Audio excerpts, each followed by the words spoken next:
Salut à tous, et on se retrouve pour la partie 2 du chapitre 4 de la conquête du pain, l'expropriation. La dernière fois, j'étais obligé de séparer ce chapitre en deux d'une manière assez barbare. Du coup, je vous conseille, si vous avez pu, exactement les derniers mots, les derniers moments de la partie 1, de regarder les dernières minutes pour être bien dedans. C'est parti.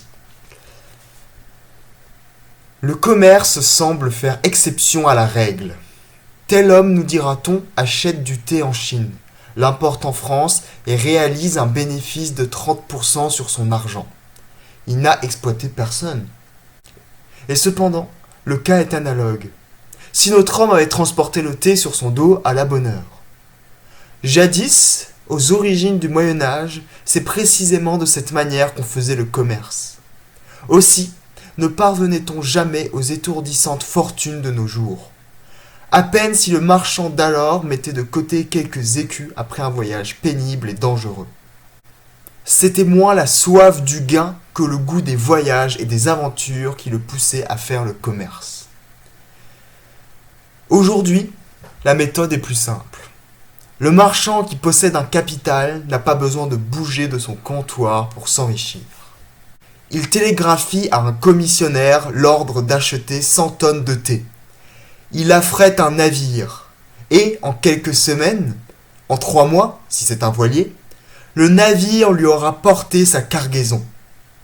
Il ne court même pas les risques de la traversée, puisque son thé et son navire sont assurés. Et s'il a dépensé 100 000 francs, il en touchera 130, à moins qu'il n'ait voulu spéculer sur quelques marchandises nouvelles, auquel cas il risque soit de doubler sa fortune, soit de la perdre entièrement. Mais comment a-t-il pu trouver des hommes qui se sont décidés à faire la traversée, aller en Chine et en revenir, travailler dur, supporter des fatigues, risquer leur vie pour un maigre salaire? Comment a-t-il pu trouver dans les docks des chargeurs et des déchargeurs qu'ils payaient juste de quoi ne pas les laisser mourir de faim pendant qu'ils travaillaient? Comment? Parce qu'ils sont misérables. Allez dans un port de mer, visitez les cafés sur la plage, observez ces hommes qui viennent se faire embaucher, se battant aux portes des docks qu'ils assiègent dès l'aube pour être admis à travailler sur les navires. Voyez ces marins, heureux d'être engagés pour un voyage lointain après des semaines et des mois d'attente. Toute leur vie, ils ont passé de navire en navire et ils en monteront encore d'autres jusqu'à ce qu'ils périssent un jour dans les flots. Entrez dans leur chaumière, considérez ces femmes et ces enfants en haillons qui vivent on ne sait comment en attendant le retour du Père et vous aurez aussi la réponse. Multipliez les exemples. Choisissez-les où bon vous semblera. Méditez sur l'origine de toutes les fortunes, grandes ou petites, qu'elles viennent du commerce, de la banque, de l'industrie ou du sol. Partout vous constaterez que la richesse des uns est faite de la misère des autres. Une société anarchiste n'a pas à craindre le Rothschild inconnu qui viendrait tout à coup s'établir dans son sein. Si chaque membre de la communauté sait qu'après quelques heures de travail productif, il aura droit à tous les plaisirs que procure la civilisation, aux jouissances profondes que la science et l'art donnent à qui les cultive. Il n'ira pas vendre sa force de travail pour une maigre pitance. Personne ne s'offrira pour enrichir le Rothschild en question. Ces écus seront des pièces de métal, utiles pour divers usages, mais incapables de faire des petits. En répondant à l'objection précédente, nous avons en même temps déterminé les limites de l'expropriation. L'expropriation doit porter sur tout ce qui permet à qui que ce soit, banquier, industriel ou cultivateur, de s'approprier le travail d'autrui. La formule est simple et compréhensible. Nous ne voulons pas dépouiller chacun de son paletot, mais nous voulons rendre aux travailleurs tout ce qui permet à n'importe qui de les exploiter. Et nous ferons tous nos efforts pour que personne ne manque de rien. Il n'y ait pas un seul homme qui soit forcé de vendre ses bras pour exister, lui et ses enfants. Voilà comment nous entendons l'expropriation et notre devoir pendant la Révolution, dont nous espérons l'arrivée, non dans 200 ans d'ici, mais dans un avenir prochain.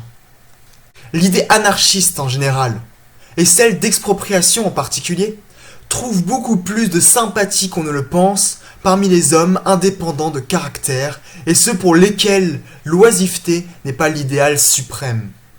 Cependant, nous disent souvent nos amis, gardez-vous d'aller trop loin. Puisque l'humanité ne se modifie pas en un jour, ne marchez pas trop vite dans vos projets d'expropriation et d'anarchie. Vous risqueriez de ne rien faire de durable. Eh bien, ce que nous craignons en fait d'expropriation, ce n'est nullement d'aller trop loin. Nous craignons, au contraire, que l'expropriation se fasse sur une échelle trop petite pour être durable, que l'élan révolutionnaire s'arrête à mi-chemin, qu'il s'épuise en demi-mesure qui ne saurait contenter personne, et qui, tout en produisant un bouleversement formidable dans la société et un arrêt de ses fonctions, ne serait cependant pas viable, sèmerait le mécontentement général et amènerait fatalement le triomphe de la réaction. Il y a, en effet, dans nos sociétés, des rapports établis qu'il est matériellement impossible de modifier si on y touche seulement en partie. Les divers rouages de notre organisation économique sont si intimement liés entre eux qu'on ne peut modifier un seul sans les modifier dans leur ensemble. On s'en apercevra dès qu'on voudra exproprier quoi que ce soit. Supposons, en effet, que dans une région quelconque, il se fasse une expropriation limitée. Qu'on se borne, par exemple, à exproprier les grands seigneurs fonciers, sans toucher aux usines, comme le demandait naguère Henri Georges.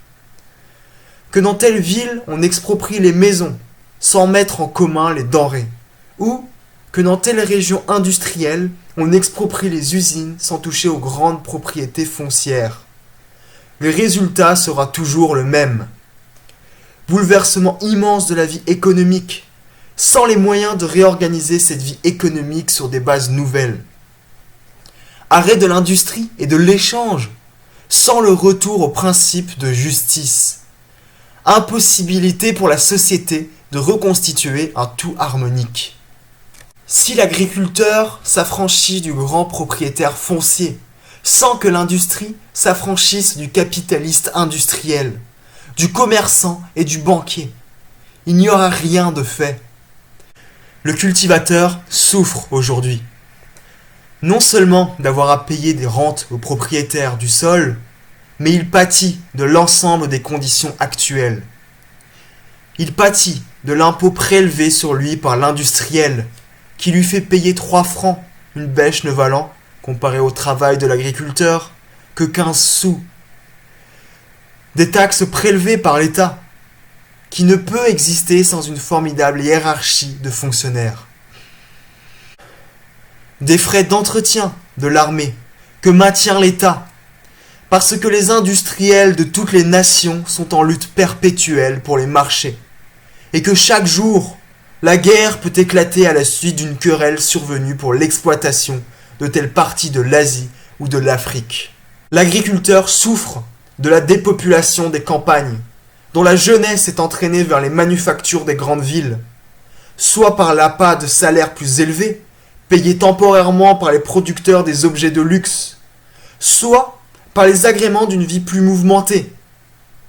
Il souffre encore de la protection artificielle de l'industrie, de l'exploitation marchande des pays voisins, de l'agiotage, de la difficulté d'améliorer le sol et de perfectionner l'outillage, etc. Bref, l'agriculteur souffre non seulement de la rente, mais de l'ensemble des conditions de nos sociétés, basées sur l'exploitation.